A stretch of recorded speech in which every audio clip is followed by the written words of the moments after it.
سب سے بڑا حوصلہ نا صوفیاء کا ہوتا ہے۔ صوفی بھی کہتے ہیں کہ مرشد ایک بنانا، چلو فیض جہاں سے بھی ملے گا اپنے پیر کا صدقہ ہی ملے گا۔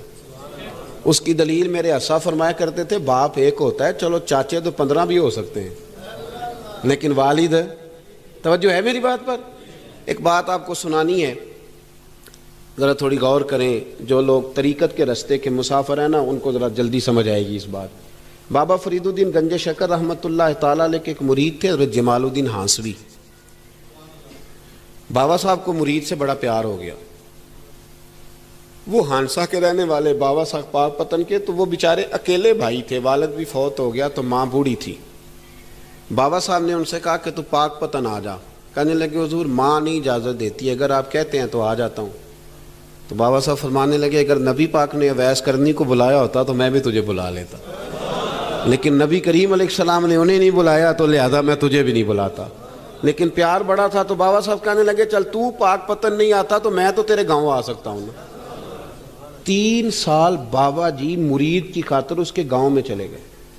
ہن بھی پیٹ ٹول جاندے نے مرید دی خاطر، پر مرید پجارو والا ہونا چاہیے، غریب ہو تو پھر انہوں نے راہ اوکھا لگتا ہے، پھر مشکل ہوتا ہے۔ چلے جاتے ہیں اب بھی چلے جاتے ہیں، ماڑا آئے تو انہوں کہنے تو جمعراتی آئی سویرے 8 بجے، ہاں تو کدھر آ گئے؟ تگڑا آئے تو انہوں کہنے تو بڑی لیٹ آیا، تو تے راتی خواب وچ بھی آیا سویری۔ خدا بندہ یہ تیرے سادہ دل بندے کدھر جائیں، شہنشاہی بھی عیاری ہے اور جو ہے وہ فقر بھی عیاری ہے، شہنشاہی بھی عیاری۔ تو میرے بھائی سنیں، بابا صاحب نا 3 سال مرید کے ہاں چلے گئے، 3 سال ہانسا میں آپ نے قیام فرمایا، 3 سال۔ والدہ تو ان کی جلدی انتقال کر گئے لیکن بابا صاحب وہیں رہ گئے تھے۔ وہ حضرت جمال الدین بڑے خوبصورت تھے، بڑے پیارے تھے، ویسے بھی ادائیں بڑی اچھی تھی ان کی، عالم فاضل تھی۔ حضرت خواجہ بہاؤالدین زکریا ملتانی ایک دفعہ پاک پتن آئے بابا فرید صاحب کو ملنے، تو انہیں جمال الدین ہانسوی پسند آ گئے۔ انہوں نے ملتان جا کے بابا فرید کو خط لکھا کہ میرے سارے مرید اور خلفاء لے لے پر اپنا جمال الدین مجھے دے دے۔ تو بابا صاحب نے جواب میں ایک کی جملہ کا اور بڑا شاندار کہا، کہنے لگے بہاؤالدین حد کرتے ہو، کبھی کسی نے اپنا جمال بھی کسی کو دیا ہے؟ یہ تو میرا جمال ہے، یہ بھی کبھی کسی نے کسی کو دیا ہے؟ اللہ اکبر۔ انہوں نے نا کوئی روحانی کشش ڈالی حضرت جمال الدین ہانسوی کے دل پہ۔ تو بابا صاحب اسباق پڑھا رہے تھے شاگردوں کو، تو حضرت جمال الدین ہانسوی آ گئے، آ کے کہنے لگے حضور میں نے ملتان جانا ہے۔ بابا صاحب نے فرمایا کوئی کام ہے، کوئی مجبوری ہے، کوئی رشتہ داری ہے؟ سمجھ گئے بابا فرید صاحب کے معاملہ پیچھے سے گڑبڑ ہو گیا ہے، کیا مسئلہ ہے؟ کہنے لگے حضور میں نے حضرت بہاؤالدین زکریا سے ملنا ہے۔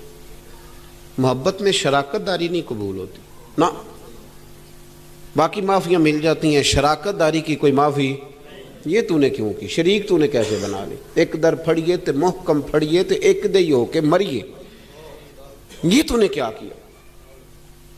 فرمانے لگے اچھا بہاؤالدین زکریا سے ملنا ہے؟ کہا ہاں۔ پیار بڑا تھا بابا صاحب کا خواجہ بہاؤالدین زکریا سے، محبت بڑی تھی۔ فرمایا اچھا میں تیری خاطر یہاں آیا ہوں اور تو نے کوئی قدر ہی نہیں ڈالی، تو کہتے آگے جانا ہے، جا اب تو اسی کے پاس جائے گا۔ حضرت جمال الدین ہانسوی کہتے ہیں میں نکل آیا پر سینے کا نور سارا رخصت ہو گیا، نہ میں ملتان جا سکا اور نہ میں بابا صاحب کا رہ سکا۔ 3 سال ہو گئے معافیاں مانگتے، پر بابا صاحب نے فرمایا یار میں تیری خاطر بڑھاپے میں یہاں آیا اور تو نے سوچا ہی نہیں، تو نے قدر ہی نہیں ڈالی، تو نے یہ کیا کیا میرے ساتھ؟ ایک تاجر آیا کرتا تھا بابا فرید صاحب سے ملنے سال کے بعد، وہ آیا تو اس نے لوگوں سے پوچھا کہ وہ کدھر ہے جمال الدین جس سے سلام لے کے بابا صاحب سے لوگ ملتے تھے، جو رستہ تھا بابا صاحب کی طرف جانے کا؟ کہا وہ تو روڑی کے ڈھیر پہ بیٹھے۔ وہ ملنے گئے اور جب جا کے ملے نا حضرت جمال الدین سے تو وہ رو پڑے۔ کہا کیا ہوا؟ کہنے لگے بس ہوا یہ کہ میں اس کی قدر نہیں ڈال سکا، جو قدر مجھے کرنی چاہیے تھی نا یار کی، میں وہ قدر کر سکا؟ میں قدر نہیں کر سکا، یہ مجھے سزا ملی۔ کہا ان سے کہنا معاف کر دے۔ وہ تاجر بڑا پیارا تھا، بابا صاحب رات کو پیر دبا رہا تھا وہ تاجر بابا صاحب کے، اس کا خیال تھا لوگ سارے جائیں گے تو بات کروں گا، پیر دباتے دباتے ساری دنیا چلی گئی، وہ بیٹھا رہا۔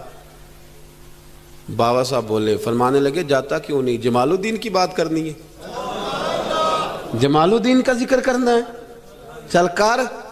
میں کہا حضور اب دیکھا نہیں جاتا، مہربانی فرمائیں۔ فرمایا یار اس نے دیکھ میرے ساتھ کیا کیا ہے؟ میں علاقہ چھوڑ کے یہاں آیا اس کی خاطر، اور وہ کہتا ہے میں نے آگے جانا ہے، اس نے توجہ ہی نہیں کی، اس نے میری محبت کو سمجھا ہی نہیں۔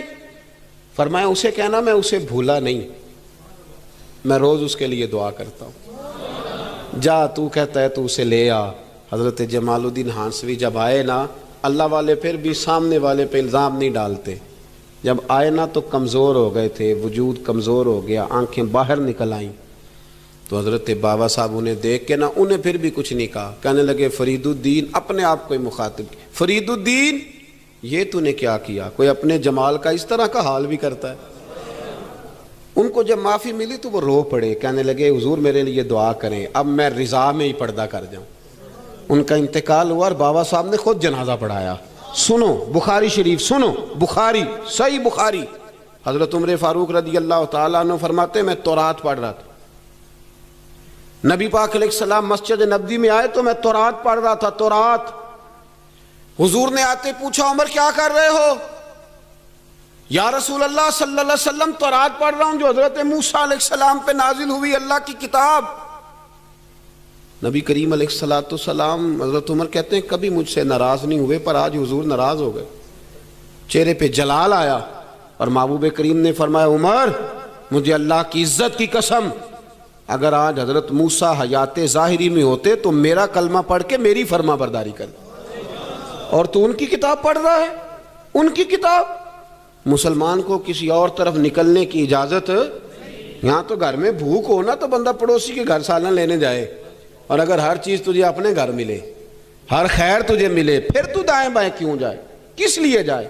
تھوڑا سا اپنے اندر استقامت پیدا کریں، دین کی تہذیب کو بچائیں۔ ہم نے ساری سنتیں کیا ادا کرنی ہیں میرے بھائی؟ ایک مسواک ہے نا ہمارے گھروں سے، وہ بھی رخصت ہو گئی۔ امام شورانی فرمایا کرتے تھے جس گھر میں مسواک ہو اللہ کے فرشتے اس گھر کا دیدار کرنے آتے ہیں۔ اس کی جگہ بھی ٹوتھ پیسٹ آ گیا، ذرا انگریزی کا لفظ ہے نا تو اچھا لگتا ہے، ذرا لوگوں کو پتہ چلتا ہے وی آئی پی ہو گئے سارے۔ خدا کا خوف کریں، اپنے دین کے ساتھ اپنے آپ کو وابستہ کریں۔